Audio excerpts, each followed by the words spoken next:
Pendant ce temps, Yasmine dit à Céline qu'elle ne peut rien faire avec cette information et cherche à lui faire dire la date d'anniversaire de la relation de Nil et de Sinan. Elle finit par le faire et Yasmine lui donne un faux stylo enregistreur. Céline s'en va en disant qu'elle est folle et donne le stylo à Nil. Yasmine s'en va dans les toilettes et trouve enfin le mot de passe et se met à suivre la vidéo. Nil se rend compte que le stylo n'est pas le bon et décide de chercher Yasmine dans le café. Yasmine voit dans la vidéo Sinan défendre sa mère Kerim contre Azim et est sous le choc. Elle dit qu'elle doit se calmer et dit qu'elle doit évaluer ses forces. De son côté, Yaji est tourmentée et demande à Farah d'aller voir comment se porte Hazan. Elle dit qu'elle n'aimerait pas croiser sa mère et il dit que sa mère n'est pas dans l'immeuble après avoir demandé à la réception. Elle s'en va et dit à Hazan que Yaji ne pense plus à la soirée d'hier et lui dit qu'elle devrait faire pareil et lui dit que celui-ci est passé à autre chose. Elle dit qu'elle s'en va voir un film avec lui et lui propose de venir. Hazan refuse et Farah s'en va. Une fois partie, Hazan se met à pleurer et est triste de ce qu'elle a entendu.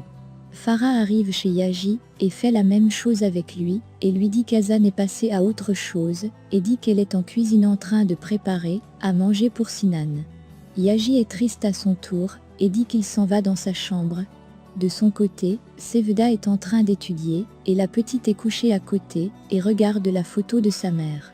De son côté, Azim arrive à la villa avec Sinan et lui dit qu'il doit passer la nuit à la villa et qu'il ne peut pas retourner chez son frère de la sorte. Sinan dit qu'il n'est qu'un lâche et Azim dit qu'il est un lâche qui a fait d'énormes sacrifices pour son frère et le félicite pour cela et lui demande de ne pas se rabaisser de la sorte. Fazileh les observe par sa fenêtre et dit qu'ils sont en train de planifier quelque chose.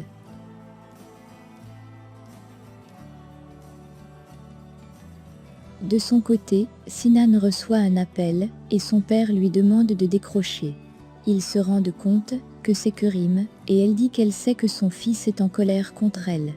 Kerim dit ensuite qu'elle va aller se rendre demain à la police et Sinan lui demande de ne pas faire cela et dit qu'ils doivent en parler. Pendant qu'il discutait avec elle, Fazileh est caché près de la porte à les écouter. Le lendemain, Azim prend la voiture avec Sinan et vont rencontrer Kerim. Fazileh, qui les a écoutés en soirée, décide de les suivre avec son homme de main Ahmet. De son côté, Gökhan est au téléphone avec son avocat et confirme qu'il sera là et dit qu'il aimerait voir le visage de sa femme lorsqu'ils vont divorcer. De son côté, Yasmine est en train de s'apprêter et est heureuse car elle a un atout dans sa manche cette fois. De son côté, Yaji est en train de discuter avec Erdal et lui demande de bien assurer la sécurité d'Hazan. Puis il repense à elle, ainsi qu'à ce que Nil lui a dit, et laisse un message à Sinan, lui demandant de discuter avec lui. De son côté, Hazan est dans son lit, et repense à ce que Yaji lui a dit ce soir-là, et est perturbée. Puis, elle dit qu'elle ne peut plus continuer à se cacher sous la couverture, et dit qu'il est passé à autre chose, et compte faire pareil.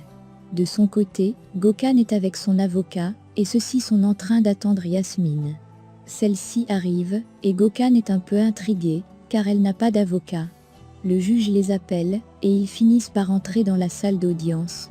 De son côté, Azim est dans la voiture avec Sinan, et Fazileh est en train de les suivre derrière. Dans la salle d'audience, le juge demande à chaque partie s'ils sont d'accord avec le protocole, et ils répondent tous oui. Mais au moment de divorcer, Yasmine se ravise, et dit qu'elle n'aimerait plus divorcer de son mari. Entendant cela, Gökhan est dépassé et ne sait quoi dire. C'est déjà terminé pour cet épisode de votre série préférée, Madame Fazileh et ses filles. Abonnez-vous et likez la vidéo si cela vous a plu et à bientôt sur Honnête TV pour un nouvel épisode.